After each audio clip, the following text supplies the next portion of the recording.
بسم اللہ الرحمن الرحیم اقرأ باسم ربک الذی خلق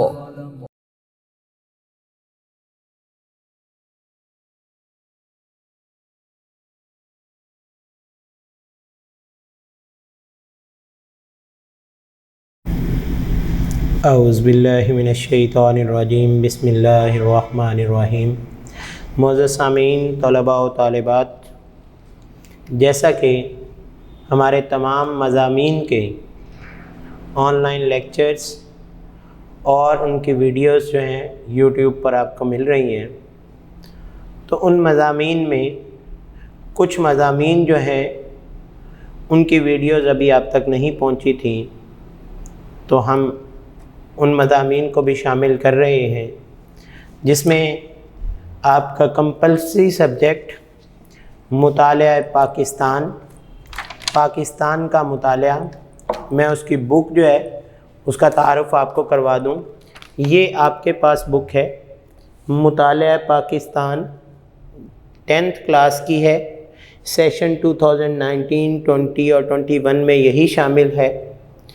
دیکھیں، تمام بچے جو ہیں، یہ گورنمنٹ کی طرف سے ہمیں بک دی گئی ہے جو آپ کے پیکٹ میں شامل کی گئی ہے، اسی کو ہی فالو کریں گے اور اسی کے مطابق ہی اپنے امتحانات کی تیاری کریں گے۔ اس پہ ہمارے چاروں صوبوں کے جو اہم مقامات ہیں ان کی تصاویر دی گئی ہیں، جیسے کہ سندھ میں سے قائد اعظم محمد علی جناح کا مزار، لاہور میں سے مینار پاکستان، جو کہ پہلے جو ہے اس کا نام منٹو پارک تھا، بعد میں اقبال پارک رکھا گیا اور آج کل موجودہ دور میں گریٹر اقبال کے نام سے موجود ہے، اور اس کے ساتھ ہی زیارت کا مقام جہاں قائد اعظم محمد علی جناح نے اپنا قیام کیا، اور سرحد جس کا نام خیبر پختونخوا، اس کا ایک مشہور درہ خیبر کی تصویر دی گئی ہے۔ اس کے نیچے بیٹا لکھا ہے حکومت پنجاب کا پروگرام برائے تعلیمی اصلاحات میں یہ پروگرام کو شامل کیا گیا ہے۔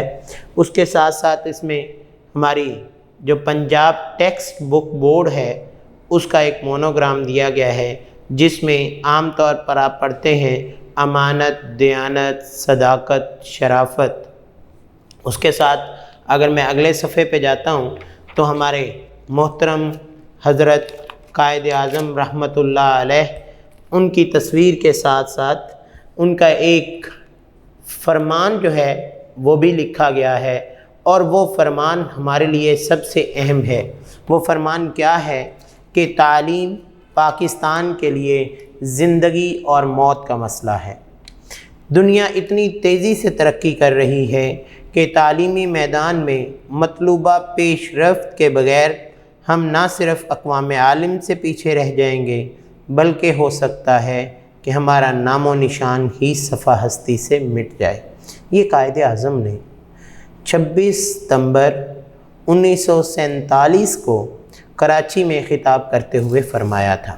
اس کے ساتھ ہی بیٹا اسی صفحہ پر ہی ہمارے پاکستان کا جھنڈا اور اس سے نیچے جو ہے وہ پاکستان کا نقشہ دیا گیا ہے۔ اس کے برابر میں قومی ترانہ لکھا گیا ہے، جسے کس نے تخلیق کیا تھا؟ حفیظ جلندھری نے۔ یہ پورے کا پورا قومی ترانہ جو ہے ہم پڑھتے ہیں تو ہمارے خیال کے مطابق یہ اردو میں ہے، حالانکہ یہ سارے کا سارا جو ہے وہ فارسی زبان میں لکھا گیا ہے۔ اس کے بعد ہمارا مطالعہ پاکستان جماعت دہم کا جو فرسٹ چیپٹر ہے، اب کیونکہ اس نے فہرست جو دی گئی ہے، اس فہرست میں ہمیں 5 باب دیے گئے ہیں۔ باب نمبر 6 تاریخ پاکستان، باب نمبر 7 پاکستان کے خارجہ تعلقات، باب نمبر 8 معاشی ترقی، باب نمبر 9 آبادی، معاشرہ اور پاکستان کی ثقافت، باب نمبر 10 تحفظ نسواں۔ اب جو ہم باب نمبر 6 پڑھنے لگے ہیں، تاریخ پاکستان، بیٹا یہ تاریخ پاکستان کے آگے اس نے یہ 2 جو لکھا ہوا ہے، 2 کیوں لکھا ہے؟ سب سے پہلے بیٹا کوئی بھی لیکچر ہے، اس کا جو ٹائٹل ہے وہ ہمیں پورے انداز سے سمجھنا ہے۔ یہاں پہ 2 کیوں لکھا گیا ہے؟ دیکھیں پاکستان جو ہے بیٹا 1947 میں پاکستان بنا. 1947 میں جب پاکستان بنا تھا تو پاکستان جو ہے اس کے 2 حصے تھے. کون کون سے حصے تھے؟ ایک حصہ جو ہے وہ بنگال پر مشتمل تھا اور دوسرا حصہ 4 صوبوں پر مشتمل تھا. کون کون سے؟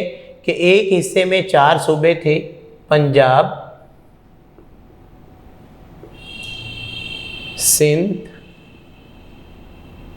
سرحد جسے آج کل خیبر پختونخوا اور بلوچستان پر مشتمل تھا. اس کے ساتھ دوسرا حصہ جو ہے وہ صوبہ بنگال پر مشتمل تھا.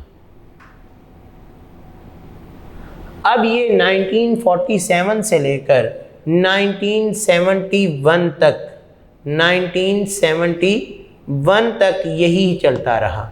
لیکن 1971 کے بعد پاکستان کے 2 حصے ہو گئے. ایک کو پاکستان کہا جانے لگا جس میں یہ صوبے شامل ہیں،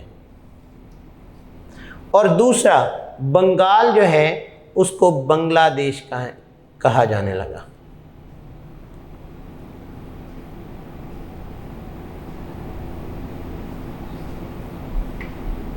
تو دیکھیں بیٹا پاکستان کے 2 حصے جب 1971 میں ہوئے، یہ تھی 1947 سے لے کر 1971 تک پاکستان کی پہلی تاریخ. اس کے بعد دوسری تاریخ شروع کب سے ہوئی؟ دوسری تاریخ 1971 سے شروع ہوئی. کب شروع ہوئی؟ 1971 سے آن ورڈ جو ہے وہ ہماری پاکستان کی تاریخ چلتی جا رہی ہے. اور اس پاکستان کی تاریخ میں جو اصلاحات ہوئی ہیں ان کو ہم پڑھیں گے تو وہ کیا ہوگی؟ تاریخ پاکستان نمبر 2. اب ہسٹری آف پاکستان 2 جو ہے، اس چیپٹر کو پڑھنے سے پہلے ہمیں اس بات کا اندازہ ہونا چاہیے کہ یہ چیپٹر جب ہم پڑھیں گے تو ہمارے اس کے پڑھنے کا تدریسی مقصد کیا ہے. اس کو پڑھ لینے کے بعد طلباء جو ہیں وہ کس قابل ہو جائیں گے. تو بیٹا پاکستان میں 1971 سے 1977 کے دوران معاشی اصلاحات کے اہم پہلو کو بیان کر سکیں گے. اب یہ جو دور تھا جب 1971 میں پاکستان کی تاریخ پاکستان نمبر 2 شروع ہوئی، تب یہاں پر کچھ معاشی اصلاحات کی گئیں تاکہ ہمارے اس پاکستان کے معاشی پہلو جو ہیں ان کو مزید بہتر بنایا جا سکے اور عوام کو خوشحال کیا جائے. نیشنلائزیشن کے صنعت، تعلیم، کامرس اور تجارت پر کیا اثرات ہوئے؟ یعنی جب انہوں نے جتنے بھی پرائیویٹ ادارے کام کر رہے تھے ان کو نیشنلائز کیا، ان کو گورنمنٹ کے انڈر کیا، تو ان کو گورنمنٹ کے انڈر کرنے کے بعد ان اداروں پر کون سے اثرات مرتب ہوئے؟ 1973 کا آئین جو ہے اس کے اہم پہلو پر وضاحت کر سکیں گے. پاکستان میں 1977 دیکھیں پہلا دور 77 تک چلا اور 77 سے لے کر 88 کے دوران نفاذ اسلام کے اہم پہلوؤں کو بیان کر سکیں گے کہ پاکستان ایک اسلامی جمہوریہ پاکستان جس میں اسلامی قوانین کا نفاذ کرنے کی کوشش کی گئی. پھر 1985 سے 1988 کے دوران محمد خان جنیجو کے دور حکومت کے اہم واقعات بیان کر سکیں گے. جہاد افغانستان، مہاجرین کا مسئلہ اور پاکستانی معاشرے پر ان کے اثرات کا تجزیہ کر سکیں. بینظیر بھٹو کے ادوار حکومت پر بحث کر سکیں. میاں محمد نواز شریف کے ادوار حکومت پر بحث کر سکیں. پاکستان بطور نیوکلیائی طاقت کی وضاحت کر سکیں. 12 اکتوبر 1999 کے فوجی قبضے کی وجوہات کا جائزہ لے سکیں. پرویز مشرف کے دور حکومت میں اختیارات کی نچلی سطح پر منتقلی اور مقامی حکومت کے کردار کی وضاحت کر سکیں. 2002 کے انتخابات اور بحالی جمہوریت کی تفصیل بیان کر سکیں. جدید روشن خیالی کو بیان کر سکیں. مشرف کے دور حکومت کے دوران نجکاری اور صنعتوں کے قیام سے متعلق بیان کر سکیں، اس کے بعد جو نجکاری ہوئی اس کے اثرات کا جائزہ لے سکیں، اور پاکستان میں مشرف اور شوکت عزیز کی متعارف کردہ اقتصادی اصلاحات کی وضاحت کر سکیں۔ تو بیٹا یہ چیپٹر پڑھنے کے بعد ہم ٹوٹل جو ہے وہ 16 نکات جو ہیں ان کے بارے میں جان سکیں گے، اور ان 16 نکات کو جاننے کے بعد ہم اس قابل ہو جائیں گے کہ اس چیپٹر میں سے اگر کوئی چیز بھی پیپر میں آتی ہے تو اس پر ہم لکھ سکیں۔ اب 1971 کے بعد پہلا دور جو شروع ہوا 22 دسمبر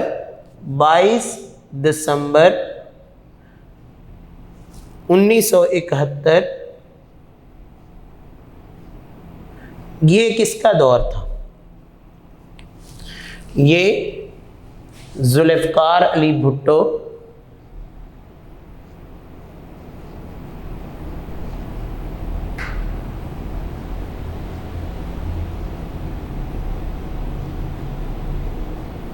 ذوالفقار علی بھٹو کا یہ دور تھا، اور یہ کب سے کب تک چلتا رہا؟ 20 دسمبر 1971 کو شروع ہوا اور 5 جولائی 1977 تک رہا۔ 5 جولائی 1977 تک چلتا رہا۔ اس دورانیے میں ذوالفقار علی بھٹو نے کون سا عہدہ سنبھالا؟ سب سے پہلے ہمیں اس بات کا پتہ ہونا چاہیے، اس دورانیے میں ذوالفقار علی بھٹو نے صدر پاکستان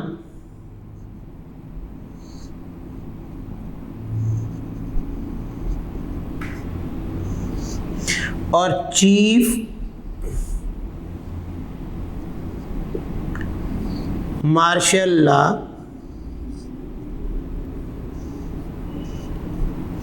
ایڈمنسٹریٹر کا عہدہ سنبھالا۔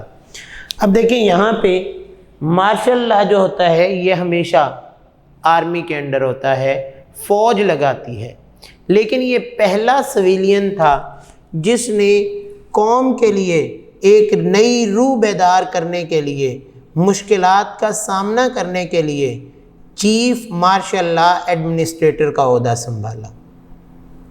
لہذا ہم اب بک میں پڑھتے ہیں 20 دسمبر 1971 تا جولائی 1977، ذوالفقار علی بھٹو نے 20 دسمبر 1971 کو صدر پاکستان اور چیف مارشل لا کا عہدہ سنبھالا۔ یہاں پہ ہمارا شارٹ کویسچن کیا بنتا ہے کہ ذوالفقار علی بھٹو نے کب اقتدار سنبھالا اور کون سا عہدہ سنبھالا؟ تو ہم کیا کہیں گے؟ ذوالفقار علی بھٹو نے 20 دسمبر 1971 کو صدر پاکستان اور چیف مارشل لا ایڈمنسٹریٹر کا عہدہ سنبھالا۔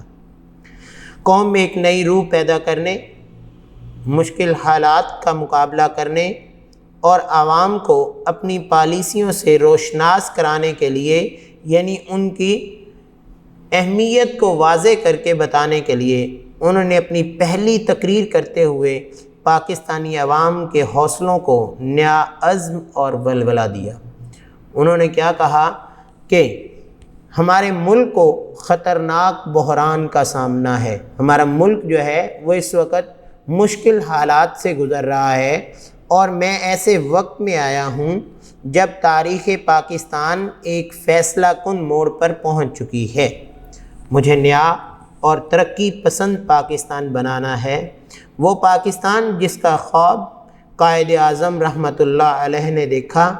میرا یقین ہے کہ وہ پاکستان ضرور بنے گا۔ تو یہ کس نے کہا تھا؟ یہ ذوالفقار علی بھٹو نے جب پہلی تقریر کی تو انہوں نے یہی کہا کہ میں ویسا پاکستان چاہتا ہوں جیسا ہمارے قائد اعظم رحمۃ اللہ علیہ نے بنانا چاہا۔ پھر انہوں نے کیا کیا کہ اپنے اس مارشل لا کو، صدر پاکستان کے عہدے کو، دونوں کو سنبھالتے ہوئے سب سے پہلا کام کیا کیا؟ انہوں نے اس دورانیے میں سب سے پہلے معاشی اصلاحات قائم کی. کیا کی؟ معاشی اصلاحات. اب یہ جو معاشی اصلاحات تھی یہ انہوں نے اپنے دور حکومت میں جو قائم کی وہ کون کون سی تھی؟ خاص طور پر انہوں نے 4 قسم کی معاشی اصلاحات قائم کی. پہلی کون سی تھی؟ صنعتوں کو تحویل میں لینا. صنعتوں کو تحویل میں لینا.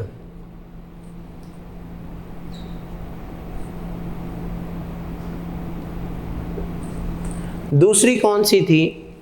بینکوں اور بیمہ کمپنیوں کو قومی تحویل میں لینا. بینکوں اور بیمہ کمپنیوں کو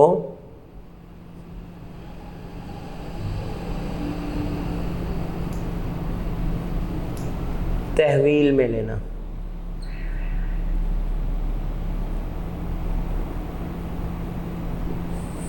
تیسری کون سی تھی؟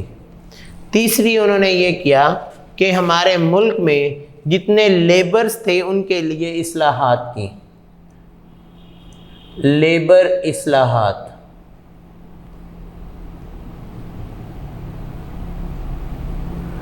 اور چوتھا کام انہوں نے اس دورانیے میں کیا کیا کہ انہوں نے کچھ زرعی اصلاحات بھی، یعنی کسانوں کے لیے بھی کچھ اصلاحات قائم کی.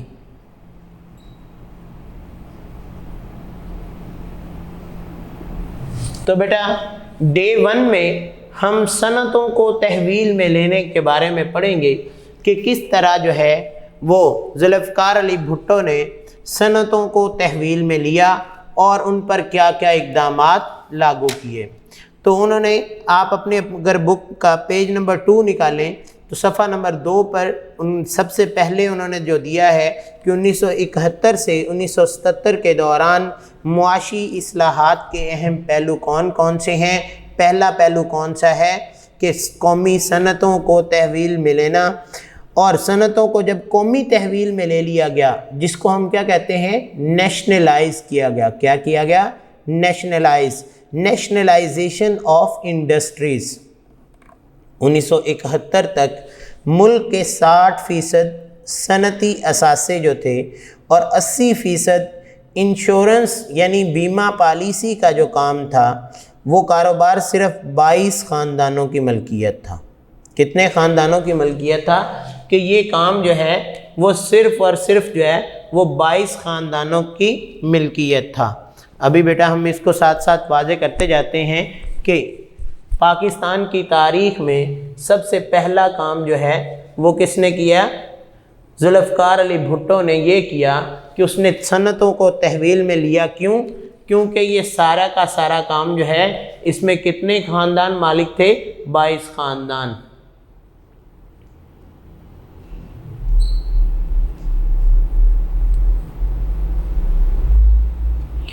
ان کی ملکیت تھا اور اس نے اس ملکیت کو ختم کرنے کے لیے 22 دسمبر 1971 کو بھٹو حکومت نے 22 سرمایہ دار خاندانوں کے سب سے پہلے کیا کیا؟ ان کے پاسپورٹ ضبط کر لیے. انہوں نے کہا بھی ان کے پاسپورٹ لے لو تاکہ ان میں سے کوئی بندہ باہر بھاگ کر کسی دوسرے ملک نہ جائے. 19 کمپنیوں کو جاری کیے گئے 10 کروڑ سے زائد کے صنعتی لائسنس غیر قانونی قرار دے دیے گئے. انہوں نے کیا کیا کہ 19 جو کمپنیاں تھیں جن کو 10 کروڑ سے زائد کے صنعتی لائسنس ایشو کر دیے گئے تھے ان کو بھی کیا کیا؟ یہ غیر قانونی ہے. اور جب غیر قانونی تھے تو اس وجہ سے کیا کیا گیا؟ 19 کمپنیاں بھی قومی تحویل میں آ گئیں، ان کو بھی نیشنلائز کر دیا، گورنمنٹ کے اندر کر دیا. پھر ذوالفقار علی بھٹو پاکستان میں صنعتی ترقی اور استحکام کو عوام کی ترقی کے لیے ضروری خیال کرتے تھے. وہ کہتے تھے کہ جتنی بھی انڈسٹری میں جو پروگریس ہوئی ہے یہ ساری کی ساری یہ خاندان اپنے قبضے میں رکھ کے بیٹھے ہیں، جبکہ یہ ساری کی ساری پروگریس جو ہے وہ عوام کے لیے ہونی چاہیے. اور اگر عوام کو ملے گی تو اس سے کیا ہوگا کہ عوام خوشحال ہو جائے گی. ان کے دل میں عوام کی بھلائی کا جذبہ تھا۔ وہ سرمایہ داروں، دولت مندوں اور کارخانہ داروں کی پالیسیوں سے اتفاق نہیں کرتے تھے۔ یعنی انہوں نے یہ اس لیے کیا کہ سرمایہ دار جو ہیں وہ اپنے طریقے سے ان کو چلا رہے تھے، جس میں وہ ملازمین کی تنخواہ یا ان کے روز کے جو پیسے تھے وہ خود مقرر کیے ہوئے تھے۔ جبکہ جب وہ نیشنلائز ہوئی تو انہوں نے کہا کہ اگر گورنمنٹ اس کو دیکھے گی تو اس کے تمام پروفٹ اور لاس کو دیکھے گی اور اس کے مطابق جو ہے اس تمام ملازمین کی تنخواہوں میں اضافہ بھی کیا جائے گا۔ عوام کو ان کی ناانصافی سے نجات دلانے کے لیے ذوالفقار علی بھٹو نے 2 جنوری 1972 کو ایک آرڈیننس جاری کیا۔ اب انہوں نے ایک آرڈیننس کب جاری کیا؟ 2 جنوری 1972 کو انہوں نے آرڈیننس جاری کر دیا۔ وہ آرڈیننس کیا تھا کہ جس کے تحت 10 بڑی جو صنعتیں تھیں اس وقت کتنی؟ اس آرڈیننس کے تحت 10 بڑی صنعتوں کو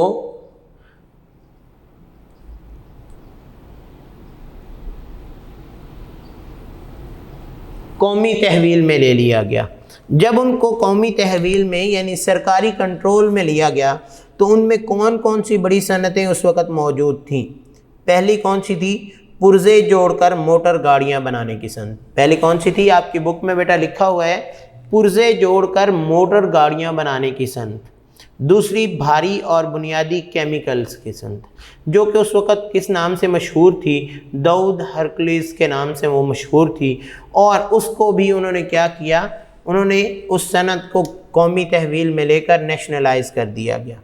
بنیادی ضروریات کا سامان بنانے کی صنعت، فولاد سازی اور لوہے کی صنعت، بھاری مشینری کی صنعت۔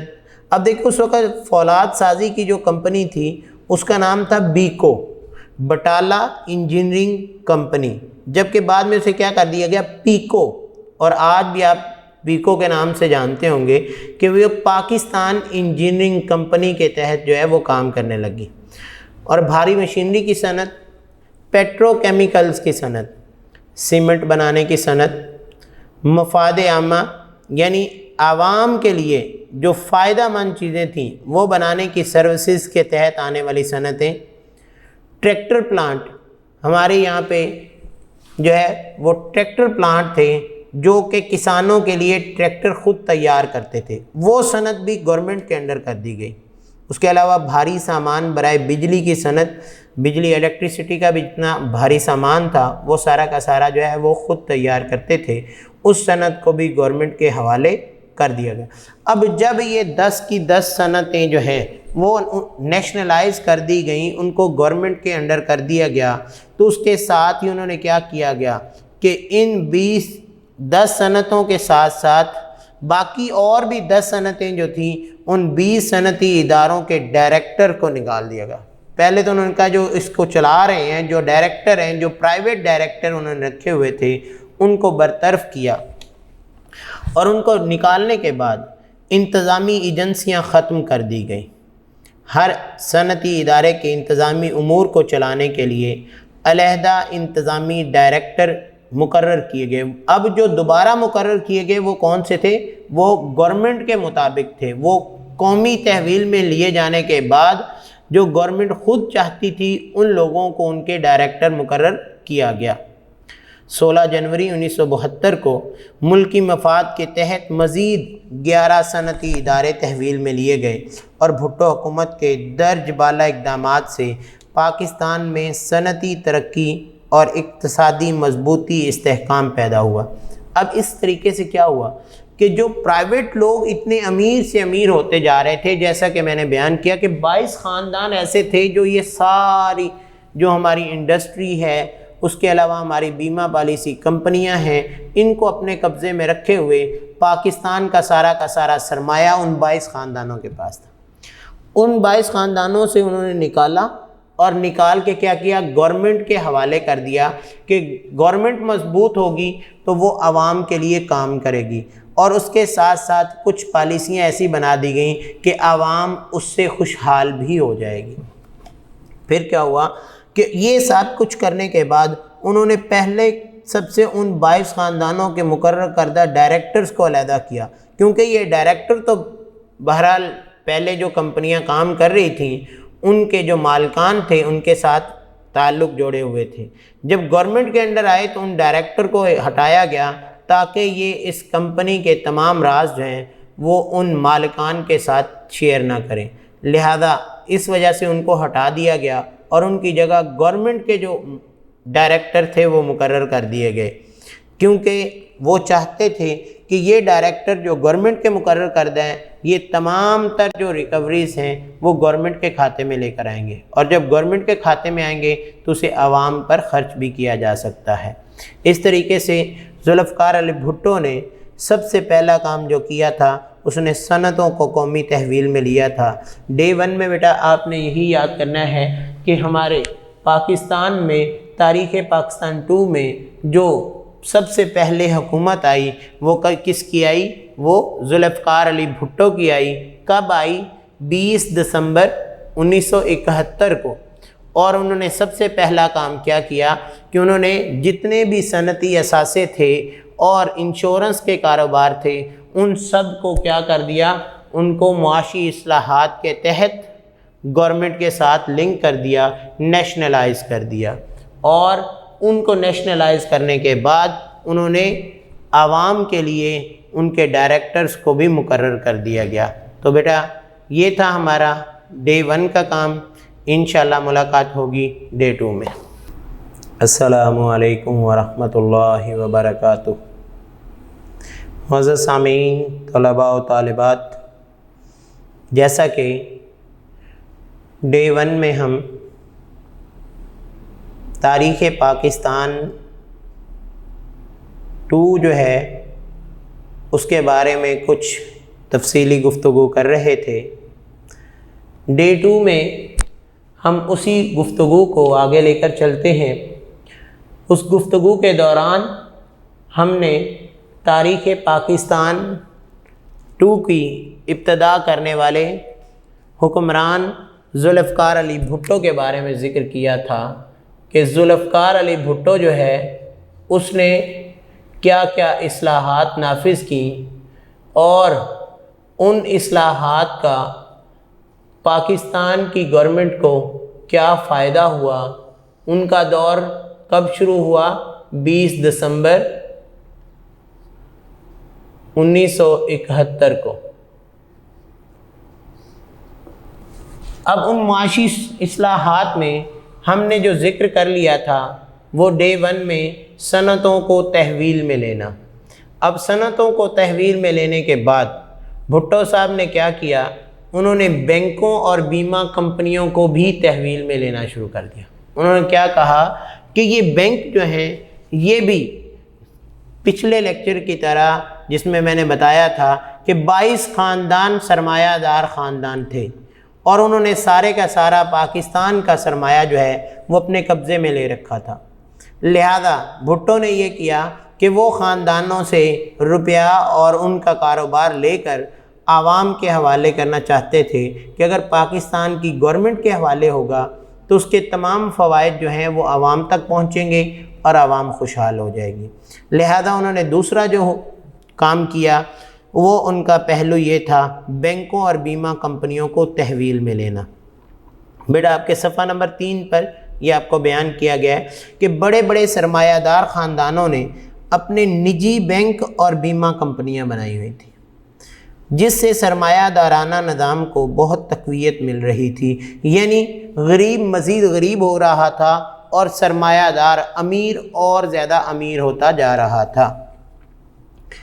چنانچہ حکومت نے ملک کے اقتصادی استحکام کے لیے 19 مارچ 1972 کو تمام لائف انشورنس کمپنیاں قومی ملکیت میں لے لیں۔ اب 19 مارچ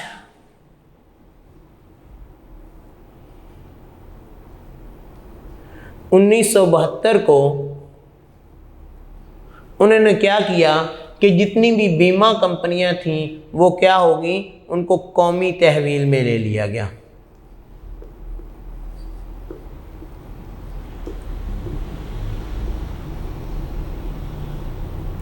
جب بیمہ کمپنیوں کو قومی تحویل میں لے لیا گیا تو اس کا کیا ہوا کہ انہیں اسٹیٹ لائف انشورنس کے تحت اکٹھا کر دیا گیا. تو وہ کس کے انڈر آ گئی؟ State life insurance. کون سی ہے؟ State life insurance company. آج بھی وہ بیمہ پالیسی کمپنی جو ہے ہمارے ملک میں کام کر رہی ہے. اس کے بعد 1 جنوری 1974 کو کیا کیا انہوں نے؟ 1 جنوری 1974 کو انہوں نے جتنے شیڈیولڈ بینک تھے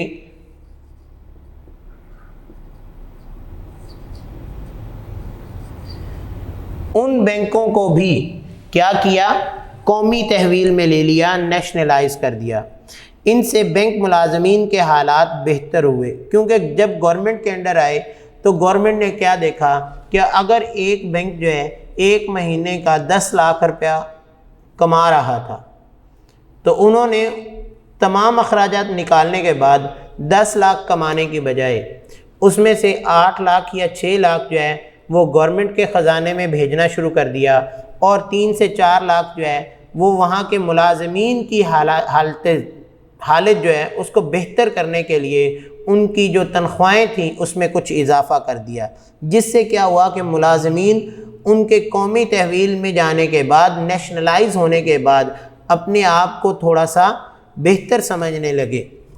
بینکوں اور بیمہ کمپنیوں کو قومی تحویل میں لینے سے حکومت کو اقتصادی لحاظ سے بڑا فائدہ پہنچا، کیونکہ وہ سارا پیسہ جو سرمایہ دار کے گھر جا رہا تھا وہ سارا کہاں جانے لگا؟ وہ گورنمنٹ کے خزانے میں. اور جب گورنمنٹ کے خزانے میں جانے لگا تو لہذا یہ ہوا کہ وہ گورنمنٹ خزانے سے پیسہ عوام پر خرچ کرنا شروع ہو گئی اور روپیہ عوام کی فلاح و بہبود پر خرچ ہونے لگا. اس طریقے سے کیا ہوا کہ جو عوام تھی اس کو فائدہ پہنچنے لگا کہ پہلے سارا سرمایہ دار کے حق میں جاتا تھا، وہ اپنے اکاؤنٹ میں رکھتا تھا، وہ اپنی مرضی کے مطابق استعمال کرتا تھا. اب وہ سرمایہ دار کا تو رہا نہیں، الٹا انہوں نے کیا کیا کہ سرمایہ دار کا پاسپورٹ وغیرہ بھی چھین لیا کہ یہ سرمایہ دار بھاگ کے کسی دوسرے ملک بھی نہ جائے، بلکہ ہمیں اپنی کمپنی کے بارے میں اگر کوئی بھی انفارمیشن، کوئی معلومات چاہیے ہوتی تو گورنمنٹ اس سرمایہ دار کو بلاتی اور اس کی کمپنی کے متعلق وہ معلومات حاصل کر لیتی. اب اس طریقے سے جب وہ قوم کی بیمہ کمپنیاں جو ہیں وہ ایک سرمایہ دار سے ہٹ کر پوری قوم کی بن گئی تو قوم کو تو اس کا فائدہ ہونا تھا، اور اس فائدے کا انہوں نے کیا مثبت طریقہ نکالا کہ اس قومی تحویل میں لینے کے بعد جو پروفٹ آئے اس پروفٹ کو کیا کیا جائے؟ گورنمنٹ کے کھاتے میں رکھا جائے. اور اگر گورنمنٹ کے کھاتے میں جمع ہو جانے کے بعد گورنمنٹ اپنی مرضی کے مطابق، اب فرض کیا انہیں ایک طرف سے 10 لاکھ روپیہ اگر پروفٹ آ رہا ہے، وہ دیکھتے ہیں کہ اس کو پاکستان کی عوام کے لیے صحت پر خرچ کرنا ہے، یا اس کو پاکستان کی عوام کے لیے تعلیم پر خرچ کرنا ہے، یا دوسرے کئی ادارے جہاں پہ خرچ کرنے کی ضرورت تھی تاکہ عوام کی فلاح و بہبود ہو سکے، عوام کو اس سے کچھ فائدہ پہنچ سکے، تو وہ اس کو اس پہ خرچ کرتے تھے. اور سرمایہ دار جو تھے وہ اس چیز سے بڑے ناراض ہو رہے تھے، جبکہ عوام اس چیز سے بڑی خوش ہو رہی تھی کہ عوام کی تو بہتری ہو رہی ہے، بجائے وہ 22 خاندانوں کے ہماری پوری جو قوم ہے اس پر وہ پیسہ لگایا جانے لگا. تو اس سے کیا ہوا کہ عوام نے ذوالفقار علی بھٹو کو جو ہے وہ قائد عوام کہنا شروع کر دیا. یعنی وہ کہتے تھے کہ یہ پہلا لیڈر ایسا آیا ہے جس نے عوام کے لیے سارا کچھ کیا ہے، اور عوام کے لیے جب سارا کچھ کیا تو عوام اس سے خوش بھی ہونے لگی، جبکہ اس کے بدلے میں جو امیر لوگ تھے وہ اس کے مخالف تھے. لہذا ان امیروں کے مخالفت کے بنا پر اس نے عوام کے لیے بہت کام کیے اور اس سے عوام کو خوشحال بنانا شروع کر دیا۔ یہ تھی کہ اس کی دوسری اصلاح، جو کہ اس نے کیا کی عوام کے لیے، کہ اس نے بینکوں کو اور بیمہ کمپنیوں کو جو پہلے پرائیویٹ تھیں، کسی انفرادی شخص کے انڈر کام کر رہی تھی، نجی طور پر کام کر رہی تھی اور سارا کا سارا منافع مالک کو جاتا تھا، انہیں جب نیشنلائز کیا گیا تو ان کا سارا منافع گورنمنٹ کو جانا شروع ہو گیا۔ اور نیشنلائز کرنے کے بعد جو بیمہ کمپنیاں تھیں وہ اسٹیٹ لائف انشورنس کے انڈر آ گئیں، اور شیڈیولڈ بینک جو ہیں وہ اسٹیٹ بینک کے انڈر چلے گئے، وہ سارے کے سارے کیا ہو گئے، وہ اسٹیٹ بینک کے اندر چلے گئے، اور اس کے بعد وہ تمام تر جو کام ہیں وہ گورنمنٹ کے احکامات کے مطابق ہونے لگے۔ یہ ایک چھوٹا سا پہلو تھا، لیکن بیٹا آپ نے اس میں چند چیزیں جو اہم یاد کرنی ہیں کہ بینکوں اور بیمہ کمپنیوں کو کب تحویل میں لیا گیا۔ تو میں نے لکھا ہے سامنے کہ 19 مارچ 1972 کو سب سے پہلے کیا کیا گیا، انشورنس کمپنیوں کو قومی تحویل میں لیا گیا۔ اس کے بعد 1 جنوری 1974 کو بینکوں کو جو ہے وہ قومی تحویل میں لایا گیا۔ اس کے بعد عوام کے لیے کیا کیا گیا کہ ان سے آنے والے تمام پیسے کو عوام کی فلاح و بہبود پر خرچ کرنا شروع کر دیا، اور اس سے کیا ہوا کہ عوام جو ہے وہ اس قائد کو قائد عوام کے نام سے پکارنے لگی۔ لہذا یہ تھا ہمارا ڈے 2 کا کام۔ انشاءاللہ بیٹا ملاقات ہوگی ڈے 3 میں۔ اللہ حافظ۔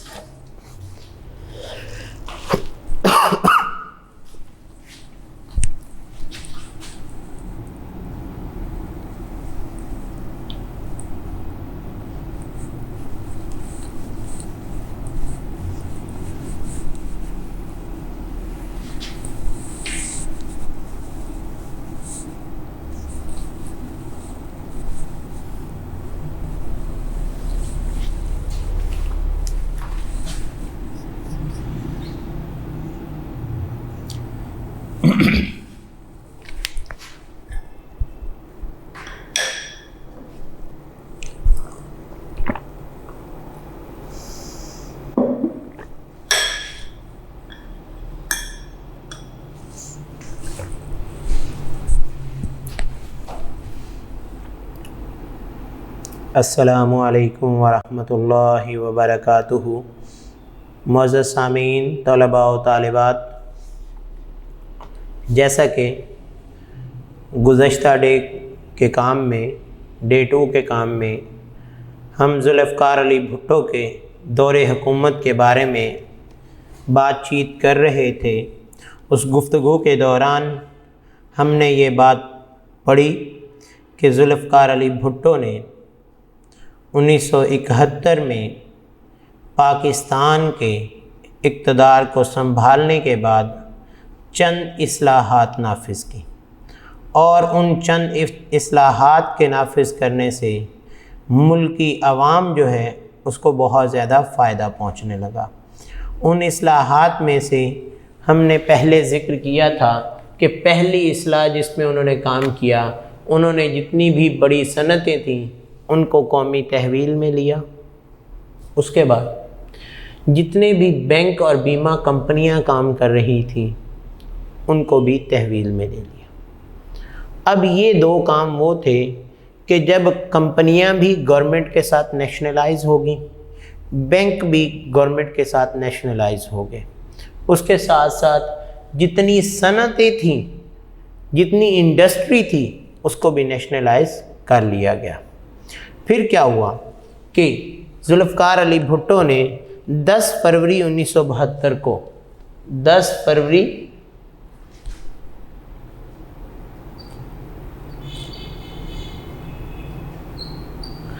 1972 کو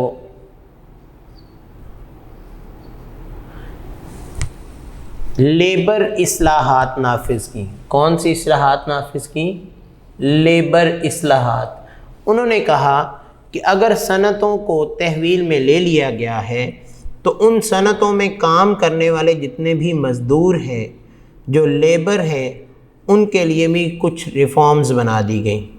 جن ریفارمز کے، جن اصلاحات کے اعلان کرنے کے بعد انہوں نے ان اہم نکات کو ہمارے سامنے پیش کیا کہ یہ اہم نکات ہیں لیبر اصلاحات کے۔ تو بیٹا آپ کی اس بک کے صفحہ نمبر 4 پر یہ لیبر اصلاحات دی گئی ہیں، آپ ان کو خود بھی پڑھ سکتے ہیں، اور میں آپ کو ساتھ ساتھ ریڈ کرنے کے ساتھ ساتھ سمجھاتا بھی جا رہا ہوں، آپ تھوڑا سا غور کیجئے گا اور ان کو سمجھنے کی کوشش کیجئے گا۔ ہر کارخانے میں انتظامی معاملات کو چلانے والی کمیٹی میں مزدوروں کے نمائندے بھی شامل کیے گئے، جو کل تعداد کا 20% تھے۔ اب کیا تھا کہ جس کو ہم ایڈمنسٹریشن کہتے ہیں، کسی بھی ادارے کو چلانے کے لیے 2 طرح کے لوگ ہوتے ہیں۔ ایک ہماری ہوتی ہے ایڈمنسٹریشن، انتظامیہ، اور ایک ہوتے ہیں ہمارے ورکر جو کارکنان ہیں۔ انتظامیہ جو ہے وہ اپنے طریقے سے کام کرتی تھی، کارکنان صرف کام کرتے تھے، لیکن انہوں نے پہلی اصطلاح یہ کام کی کہ اصلاح کے دوران انہوں نے کہا کہ اس انتظامیہ میں کچھ جو ہمارے لیبر ہیں، جو کارکنان ہیں، ان کے نمائندوں کو بھی شامل کیا جائے۔ یعنی اگر انتظامیہ کے 100 لوگ تھے تو ان میں سے 20 لوگ جو ہیں وہ مزدوروں کے شامل کیے گئے۔ اب اس سے کیا ہوا؟ اس سے مزدوروں کو اختیار مل گیا کہ وہ کارخانے کے حساب کتاب اور سٹوروں کی جانچ پڑتال اپنے نمائندوں کے ذریعے کر لیتے تھے۔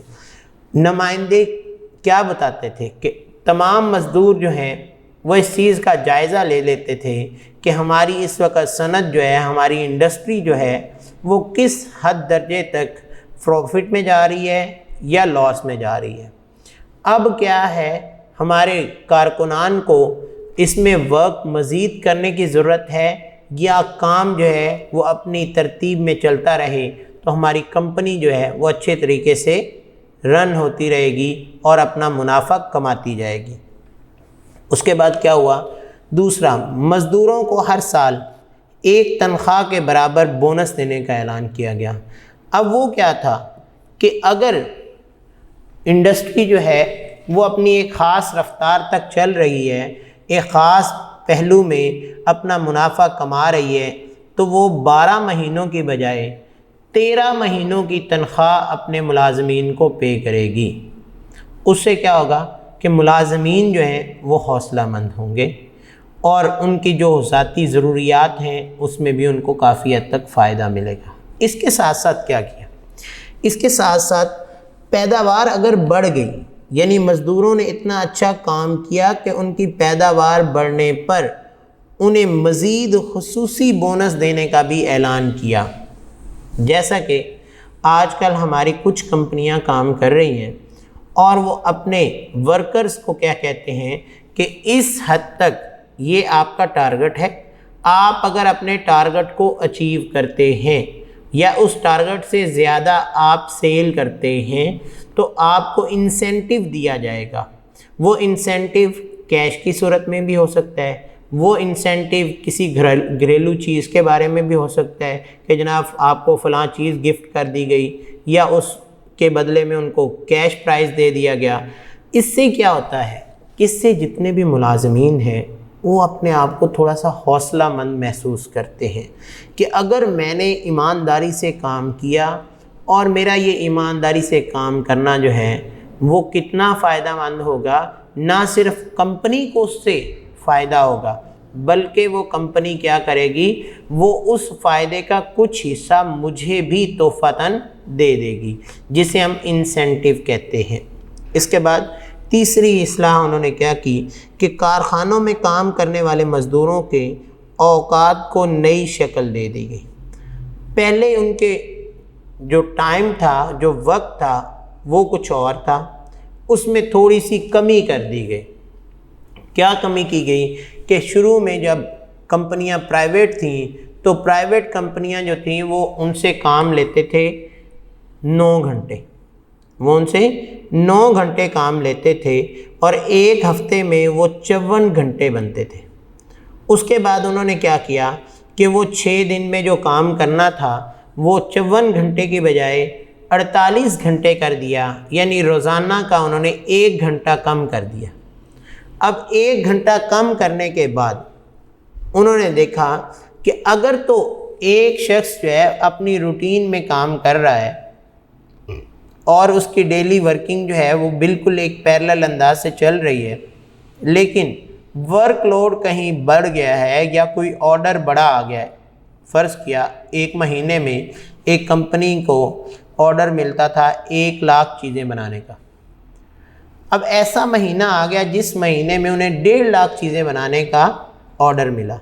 تو وہ کمپنی کیا کرتی تھی؟ وہ کمپنی اپنے مزدوروں کو کچھ اوور ٹائم لگانے کے لیے کہتی تھی کہ 8 گھنٹے آپ کے جو ہیں وہ ڈیوٹی ٹائم ہے. اگر مزدور یہ چاہتے ہیں کہ وہ اپنی انکم میں اضافہ کریں تو وہ اوور ٹائم لگائیں اور ان کا جو ہے ان کو علیحدہ سے معاوضہ دیا جائے گا. اس کے بعد چوتھی اصلاح یہ تھی کہ ہر مزدور کو بڑھاپے میں پینشن، بیمہ اور گریجویٹی کے حقوق حاصل ہوں گے. یعنی اگر وہ بوڑھا ہو گیا ہے، ریٹائرمنٹ کے بعد اس کو کچھ معاوضہ ملتا رہے گا تاکہ بڑھاپے میں اسے کسی بھی مشکل کا سامنا نہ کرنا پڑے.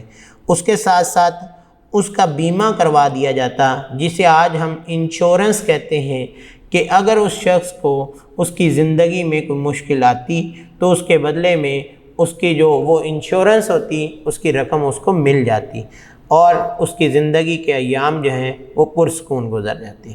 سماجی تحفظ کی اسکیم کے تحت طبی امداد کی سہولتوں کے لیے مزدوروں کی تنخواہ سے کٹوتی نہیں کی جائے گی، یہ مالکان کے ذمہ ہوگی. یعنی کمپنی جس میں وہ کام کر رہے تھے وہاں تمام ملازمین کا ایک جو ہے وہ میڈیکل کارڈ بنتا تھا. اب وہ جو میڈیکل کارڈ بنتا تھا وہ کارڈ اپنا ساتھ لے کر جاتے.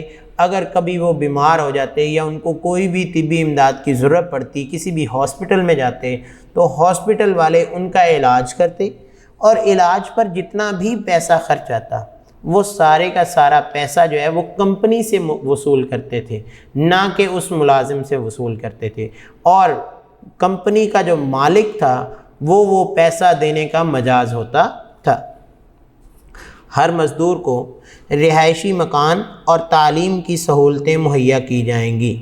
ہر مزدور کے لیے کیا تھا کہ یہ نہیں کہ یہ مزدور ہے اور ساری زندگی یہ اپنے بچوں کے لیے جتنا کچھ لے کے جاتا ہے اسے خرچ کر لے اور اس کی اولاد جو ہے اس کو تعلیمی سہولیات سے محروم کیا جائے، بلکہ گورنمنٹ نے یہ کیا کہ ہر مزدور جو ہے اس کی رہائش کا بندوبست بھی کمپنی کے ذمہ ہوگا اور اس کی اولاد میں سے کم از کم جو ہے ایک بچے کی میٹرک تک کی جو تعلیم ہے وہ کمپنی کے ذمہ ہوگی.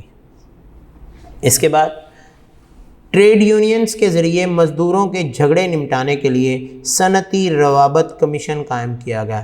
ایک صنعتی روابط کمیشن ایسا بنایا گیا، ایک کمیٹی بنائی گئی کہ اگر ٹریڈ یونینز کے ذریعے مزدوروں میں کوئی جھگڑا آتا تو وہ اس کو نمٹا لیا جاتا. اس سلسلے میں جونیئر عدالتیں قائم کی گئیں. یعنی ایک ہمارے کورٹس ہوتی ہیں، ایک جونیئر کورٹس بنائے گئے جہاں مزدوروں کے صرف اور صرف معاملات کو سنا جاتا. اس طرح مزدور کو از خود اپنا مقدمہ لیبر عدالت میں لے جانے کا حق مل گیا. اور آج بھی ہماری عدالتوں میں لیبر عدالت ایک موجود ہے جہاں پہ وہ مزدور جو ہیں وہ اپنا مقدمہ لے کر جاتے اور ان کے مقدمے کو سنا جاتا. شاپ اسٹیورڈ کا ایک عہدہ تخلیق کیا گیا جس کے باعث مل مالکان اور مزدوروں کے درمیان پیدا ہونے والے مسائل کو حل کرنے میں آسانی ہوگی. کہ وہ جتنے بھی کنٹرول کرنے والے تھے ان کے جو معاملات اگر لیبر میں کوئی کبھی مسئلہ آتا اور مالکوں کے درمیان تو اس مسئلے کو حل کرنے کے لیے بھی ایک عہدہ بنا دیا گیا. مزدوروں کو ملازمت کا تحفظ دینے کے لیے مل مالکان پر یہ پابندی عائد کر دی گئی کہ وہ مزدوروں کو برطرف کرتے ہوئے واضح اور ٹھوس وجوہات بیان کریں تاکہ ناجائز برطرفیوں کو روکا جائے. اب پہلی چیز کیا تھی کہ ایک ملازم کو جب فارغ کیا جانا تھا تو اس کے لیے کمپنی کو یہ اصول بیان کر دیا گیا کہ آپ نے پہلے تو اسے وقت دینا ہے کہ اگر اس نے کوئی غلطی کی ہے اس کی غلطی اس کو درست طریقے سے بتاؤ، پھر وقت دو. اگر اس ڈیوریشن میں، اس دورانیے میں وہ اپنے آپ کو درست کر لیتا ہے تو ٹھیک ہے، پھر اسی کو ہی کام کرنے دیا جائے۔ اگر نہیں کرتا تو اسے اس وقت، جسے آج کل کیا کہا جاتا ہے، شو کاز نوٹس، کیا کہا جاتا ہے، show cause notice, show cause notice دے دیا جاتا کہ اپنی وجہ بیان کریں۔ تو وہ اگر اپنی وجہ بیان کر کے اپنے آپ کو جو ہے وہ بہتر ثابت کر سکتا تو اس کو ہی اس کی نوکری پر بحال رہنے دیا جاتا، لیکن اگر نہ کر پاتا تو اس کے پاس اتنا وقت ہوتا کہ یا تو وہ کوئی اور ملازمت ڈھونڈ لیتا یا اپنے آپ کو بہتر کر سکتا۔ اس طریقے سے کمپنی کو بھی کوئی مشکل پیش نہ آتی اور نہ ہی عوام کے ان ملازمین کو جو جہاں پہ کام کر رہے تھے، کام چھوڑنے کے بعد ان کے گھر کا چولہا بند ہوتا۔ تو یہ کیا تھی کہ یہ ذوالفقار علی بھٹو نے لیبرز کے لیے، جتنے بھی مزدور طبقہ تھے ان کے لیے 8 قسم کی اصلاحات قائم کی تھیں کہ لیبرز جو ہیں، کیونکہ مزدور طبقہ ہمارے یہاں پہ زیادہ تھا اور ان کے لیے سب سے زیادہ کام کیا تھا کہ مزدور کسی بھی کارخانے میں کام کرتے تو وہ جب تک رہتے ان کو ان کی ایڈمنسٹریشن کا، ان کی انتظامیہ کا کوئی پتہ ہی نہیں ہوتا تھا، اور وہ انتظامیہ کے سامنے اپنے مسائل پیش بھی نہیں کر پاتے تھے کیونکہ ان کو انتظامیہ کے سامنے جانے کے کوئی حق حاصل نہیں تھے۔ پھر جب یہ اصلاحات آئیں تو ان کو پہلا حق کیا ملا کہ وہ انتظامیہ کے ممبر کچھ بن گئے، اور جب انتظامیہ کے ممبر بن گئے تو ان میں سے وہ اپنے مسائل کو ان کے ساتھ بحث کرنے یا ان کے سامنے پیش کرنے میں مدد لیتے تھے۔ پھر اس کے بعد کیا ہوا کہ ایک اور ان کے لیے سہولت یہ بنی کہ سال بھر میں 12 مہینوں کی تنخواہ تو ایک روٹین کے ساتھ ان کو ملنی تھی، لیکن 13ویں مہینے کی تنخواہ جو ہے وہ ان کو بونس کے طور پر ملی۔ اس کے ساتھ ساتھ کمپنیوں کو یہ سختی سے کہا گیا کہ اگر کوئی کمپنی جو ہے کسی ملازم سے ایکسٹرا ٹائم لے گی، زائد وقت لیتی ہے، تو اس کے زائد وقت کے اس کو ایکسٹرا پیسے بھی پے کرے گی۔ اور ساتھ ہی انہوں نے مزدوروں کے لیے کہ جو مزدور روزانہ 9 گھنٹے کام کرتے تھے اور 6 دن تک ان کے 54 گھنٹے بنتے تھے، وہی مزدور جو ہیں 8 گھنٹے کام کریں گے۔ اور آج بھی ہمارے دفتری جو اوقات جو ہیں وہ یہی ہیں، صبح 8 بجے سے لے کر شام 5 بجے تک۔ گننے کو ہم 9 گھنٹے کہتے ہیں، لیکن اس میں 1 گھنٹہ جو ہوتا ہے وہ نماز اور آرام کا ہوتا ہے اور کھانے کا ملتا ہے، باقی جو ورکنگ آورز بنتے ہیں، جو کام کا دورانیہ بنتا ہے، وہ 8 گھنٹے ہی بنتا ہے۔ اس طریقے سے مزدوروں کو اور تھوڑی سی سہولت ملی اور انہوں نے اپنے آپ کو تھوڑا سا محفوظ سمجھا کہ واقعی یہ اصلاحات جو ہیں یہ مزدوروں کے فیور میں جاتی ہیں۔ اور اس دورانیے میں انہوں نے دیکھا کہ اگر مزدوروں کو فیور دی جا رہی ہے تو یہ مزدوروں کے آپس میں جو جھگڑے پیدا ہو جاتے ہیں، ان کو نمٹانے کے لیے بھی انہوں نے صنعتی روابط کا کمیشن قائم کر دیا، اور اس کے علاوہ انہوں نے ایک عہدہ بھی تخلیق کر دیا کہ مل مالکان کے سامنے یہ نہ ہو کہ اب مزدور جو ہیں اپنی یونین بنا کر ان کو تنگ کرنا شروع کر دیں، لہذا مل مالکان اور مزدوروں کے درمیان پیدا ہونے والے مسائل کو حل کرنے کے لیے بھی شاپ اسٹیورڈ کا ایک عہدہ قائم کر دیا گیا۔ اور اس کے ساتھ ساتھ مزدوروں کو ملازمت سے نکالنے سے پہلے بھی ان کو کیا کہا گیا کہ مل مالکان پہلے ان کو وقت دیں کہ وہ اپنے آپ کو سدھار لیں، اگر نہیں تو اس دورانیے میں وہ اپنی نئی ملازمت ڈھونڈ لیں اور اس کے بعد ان کو برطرف کیا جائے، جسے آج کل ہم شو کاز نوٹس کہتے ہیں، اور اس کے بعد جو ہے ملازمین کو برطرف کیا جا سکتا ہے۔ لہذا یہ تھا ہمارا ڈے 3 کا کام۔ بیٹا یہ لیبر اصلاحات آپ کا ایک امپورٹنٹ کویسچن ہے، لہذا آپ کے پیپر میں بھی آ سکتا ہے، ان کو دھیان سے پڑھیے گا۔ امید ہے انشاءاللہ آپ کو جس طریقے سے سمجھائی ہیں آپ کو آسانی سے سمجھ آ جائیں گی۔ پھر بھی اگر کوئی مسئلہ ہو تو آپ ہم سے رابطہ کر سکتے ہیں۔ آج کے لیے اجازت چاہتا ہوں، اللہ حافظ۔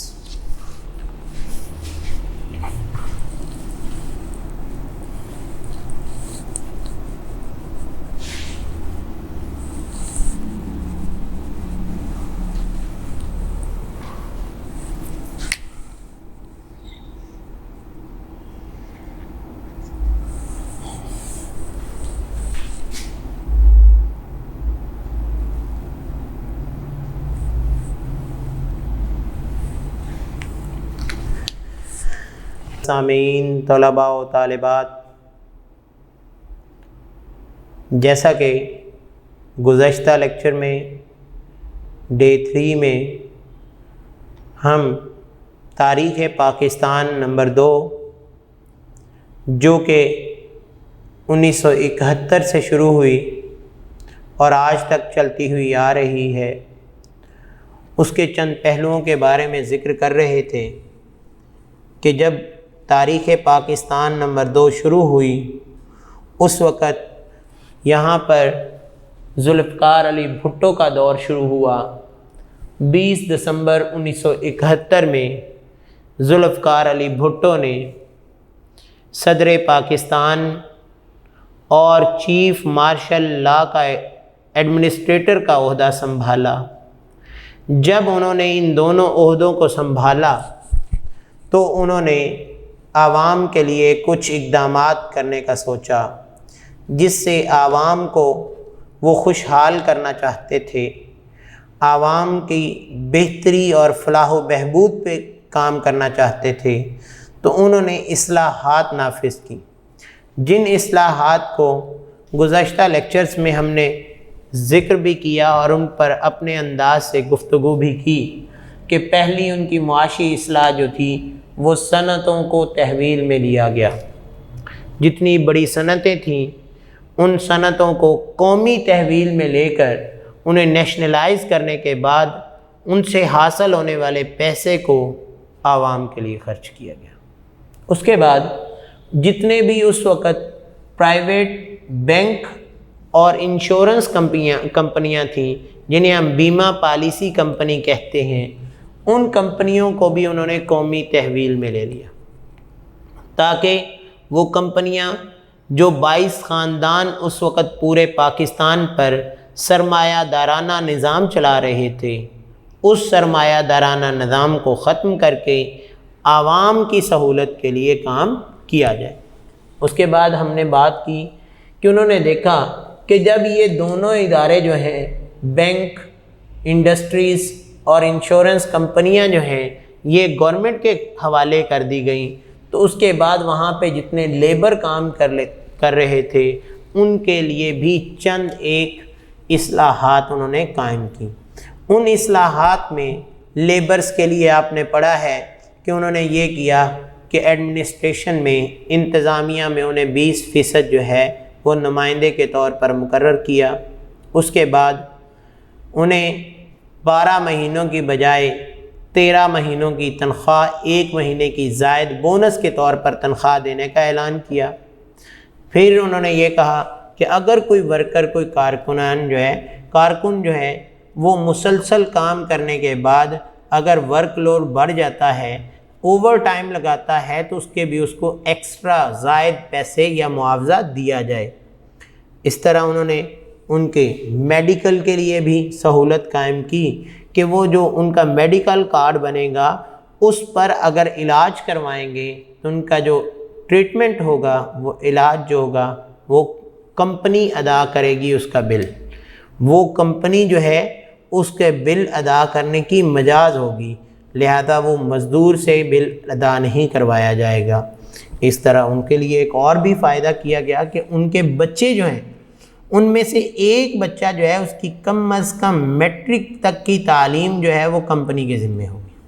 تو یہ کیا تھا؟ یہ بڑی اچھی اصلاحات جو ہیں وہ اس وقت ذوالفقار علی بھٹو صاحب نے پیش کی تھی۔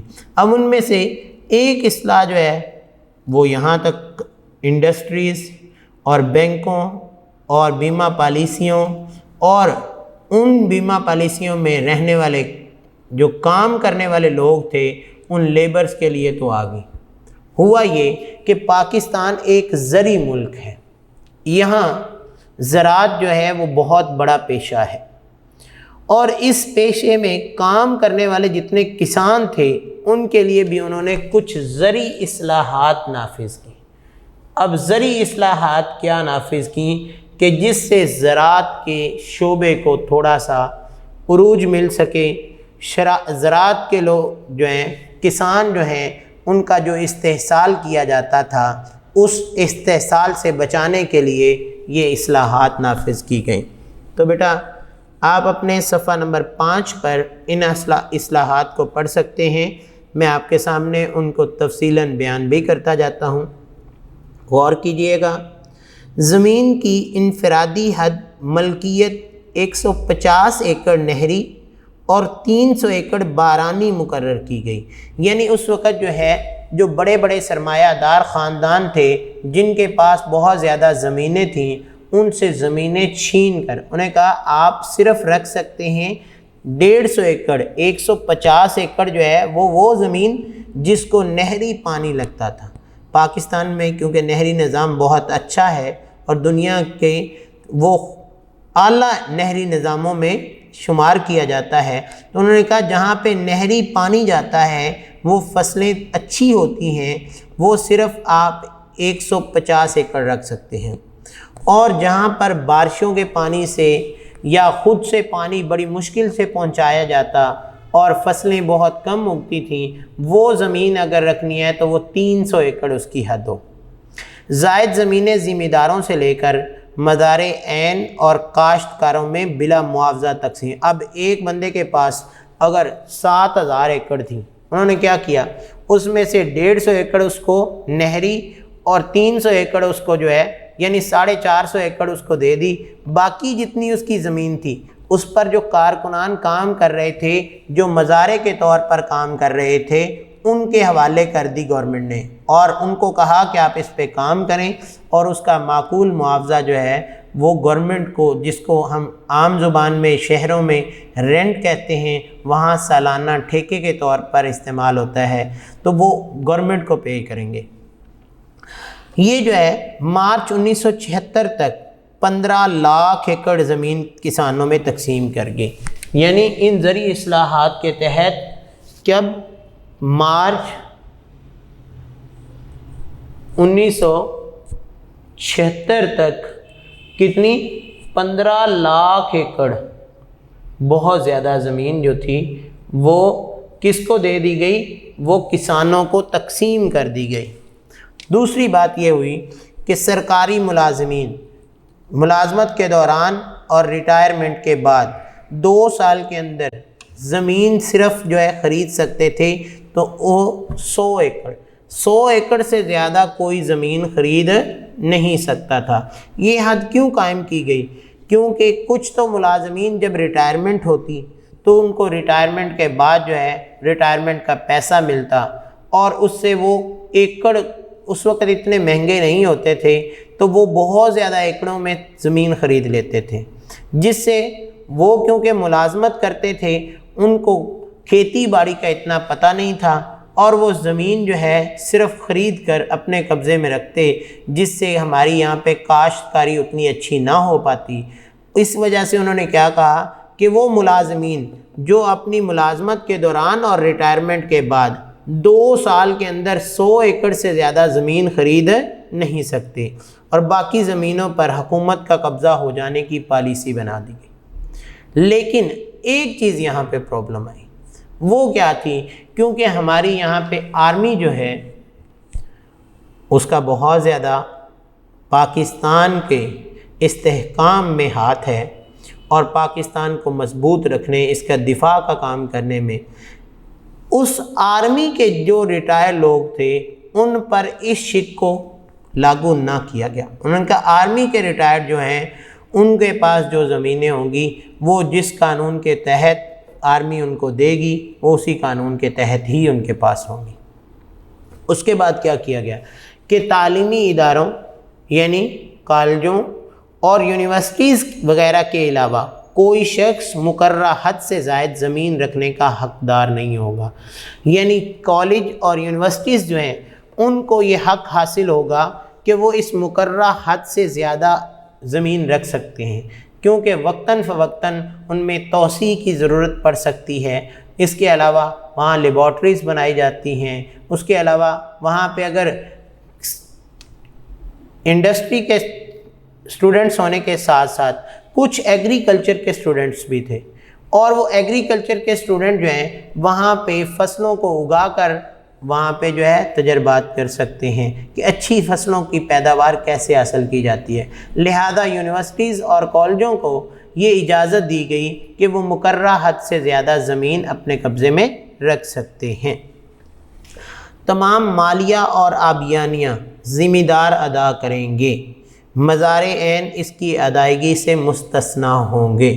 اب یہ تھوڑا سا پوائنٹ سمجھنے والا ہے کہ بیٹا جیسے آج اگر یہاں پہ کوئی بندہ جو ہے وہ ایک مکان رینٹ پہ لے لیتا ہے تو رینٹ تو وہ ادا کرتا جاتا ہے مالک کو، لیکن اس کے بدلے میں جو سالانہ جو ہے گورنمنٹ کی طرف سے پراپرٹی ٹیکس آتا ہے وہ رینٹ ادا کرنے والے کو ادا نہیں کرنا ہوتا، وہ مالکان جو ہوتے ہیں وہ اس چیز کو ادا کرتے ہیں۔ اسی طرح جو زمین مزار مالکوں سے ٹھیکے پر یا سالانہ کچھ معاوضے پر لے لیتے تھے تو انہوں نے کہا کہ وہ ذمہ دار جو ہیں، جو مالکان ہیں، وہ ان کا مالیہ جو ہے وہ گورنمنٹ کے کھاتے میں جمع کروائیں گے، لہذا کسی بھی مزارے پر یہ لاگو نہیں ہوگا۔ وہ مالیہ کیا ہوتا ہے؟ وہ مالیہ ایک مخصوص، جیسے ہماری یہاں پہ میں نے بتایا ہے پراپرٹی ٹیکس ہوتا ہے، اس طرح زمینوں پر بھی جو ہے وہ گورنمنٹ کی طرف سے ایک معمولی سا ٹیکس لگا ہوتا ہے جو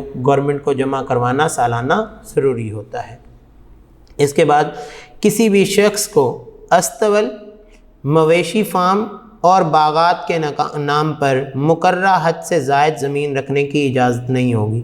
یعنی جو سرمایہ دار لوگ تھے انہوں نے اپنے گھوڑوں کے لیے استبل بڑے بڑے بنا لیے اور اس کے ساتھ ساتھ مویشیوں کے فارم بنا لیے، اس کے علاوہ اپنے شکار گاہیں اور باغات بنا لیے، اور گورنمنٹ سے کہا کہ یہ تو ہماری رہائش گاہوں کے ساتھ منسلک ہیں لہٰذا زرعی زمین میں ان کا شمار نہ کیا جائے۔ لیکن گورنمنٹ نے کیا کہا کہ ان کو زائد یہ چیزیں جو ہیں یہ اس مقررہ حد میں رکھنے کی اجازت ہے، اس سے زیادہ نہیں ہے۔ تمام شکار گاہیں گورنمنٹ نے اپنی ملکیت میں لے لیں، البتہ نوعیت کی شکار گاہیں مستثنیٰ قرار دے دیں گی۔ یعنی ان بڑے بڑے سرمایہ داروں کی جو نجی شکار گاہیں انہوں نے بنائی تھیں کہ یعنی 10 ایکڑ یا 20 ایکڑ پر خود سے اگایا ہوا جنگل جس میں وہ شکار کر سکتے، ان کو گورنمنٹ نے اپنی تحویل میں لے لیا، جبکہ جو ہمارے چھانگا مانگا یا جلوں کی طرح کے جنگل تھے جو کہ پہلے سے ہی ایک گورنمنٹ کے انڈر تھے، ان کو کیا کر دیا گیا؟ ان کو مستثنیٰ دیا گیا کہ ان پر کسی قسم کا ایسا قانون لاگو نہیں ہوگا۔ مالکان کو یک طرفہ طور پر مزار عین کو بے دخل کرنے کے حق سے محروم کر دیا گیا۔ یہ نہیں کہ اگر ایک مزارے جو ہے وہ اپنی روٹین کے ساتھ اسی قانون کے تحت سالانہ جو ہے وہ ٹھیکہ اپنے مالک کو دے رہا ہے تو مالک جو ہے اگلے 2 سال یا 4 سال یا 10 سال کے بعد اس مزارے کو کہے نہیں بھی اگلے سال جو ہے ہم آپ کو ٹھیکے پہ زمین نہیں دیں گے۔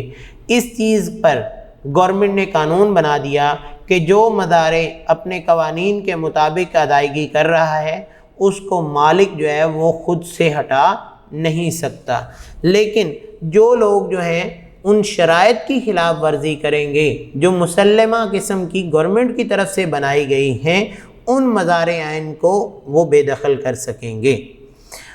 اس کے بعد حکومت نے زمین کے چھوٹے چھوٹے قطعات کو اکٹھا کرنے کے لیے اشتمال اراضی کے نام سے نئی سکیم بنائی۔ وہ کیا سکیم تھی کہ لوگ ایک چھوٹی سی زمین، ایک چھوٹے سے رقبے کو جو ہے وہ علیحدہ علیحدہ پانی لگاتے، اس کے علاوہ اس کو بیلنس کرنے کے لیے ان کو پرابلمز ہوتی، تو انہوں نے کیا کہا کہ ان 6 یا 10 ایکڑ یا 50 ایکڑ کو آپ اکٹھا ایک بڑا سا فارم ٹائپ بنائیں اور اس میں ایک ہی قسم کی فصل ہوگی اور اس میں بیلنس کرنے کے لیے بھی جب مشینری استعمال ہوگی تو وہ بھی اچھے طریقے سے استعمال ہو سکتی ہے۔ اس طریقے سے انہوں نے ایک نئی جو سکیم ہے وہ متعارف کروائی تاکہ کسان جو ہیں وہ اچھے طریقے سے نئی اور اچھے انداز سے اعلیٰ کوالٹی کی فصلیں پیدا کر سکیں۔ پاکستان میں مشینی کاشت کے لیے تحریک امداد باہمی کی حوصلہ افزائی کی گئی۔ اب تحریک امداد باہمی جو ہے اس کی حوصلہ افزائی کیا کی گئی کہ وہ کسانوں کو جو ہے وہ مدد دیں، اور یہ باہمی انجمنوں کی مدد سے رقوم مختص کی گئی، یعنی جو وہاں پہ کام کر رہے تھے وہ انجمنیں جو بنائی گئی تھیں ان کے تحت کسانوں کو خاص پیسے دیے جاتے جو کسان مالی طور پر اتنے مستحکم نہیں ہوتے تھے۔ اس کے ساتھ ساتھ گورنمنٹ نے ایک اور بھی کام کیا کہ انہوں نے آسان اقساط پر جتنے کسان تھے انہیں ٹریکٹر اور دوسری زرعی مشینری جو ضرورت تھی، یعنی تھریشر ہوگی یا دوسری چارہ کاٹنے والی مشینیں ہیں، جتنی مشینری کسانوں کے لیے استعمال میں تھی اس کے آسان اقساط پر انہیں دینے کے لیے کہا، تاکہ کسان جو ہیں وہ اتنی بھاری رقم ایک دم ادا نہیں کر سکتے، وہ اس مشینری کو استعمال کریں، فصلوں میں استعمال کرنے کے بعد ان سے جو روپیہ پیسہ ان کو ملے اس میں سے اس کی اقساط سالانہ طور پر ادا کر دیں، اور اس سے کیا ہوگا کہ ذمہ دار جو ہے وہ ایک وقت میں جو وقت کو محفوظ کر کے جو 10 دن کا کام ہے اس کو 2 دن میں کر لے گا، اور اس طرح ہمارے ملک میں جو ہے زراعت کو فروغ ملے گا۔ تو یہ کیا تھی کہ یہ انہوں نے ذوالفقار بھٹو نے جو ہے بہت اچھی زرعی اصلاحات نافذ کی، جس سے کیا ہوا کہ سرمایہ دار جو تھے جو گھر بیٹھے رہتے تھے اور مزارع عین جو کام کر رہے تھے جن کو اس میں سے بہت معمولی معاوضہ ملتا تھا، ان کو ہٹا کر جو مزارع عین تھے ان کی جو انکم ہے، جو ان کا روپیہ پیسہ ہے، جو ان کے لیے خوشحالی کا سبب بن سکتا تھا، اس میں اضافہ کر دیا گیا۔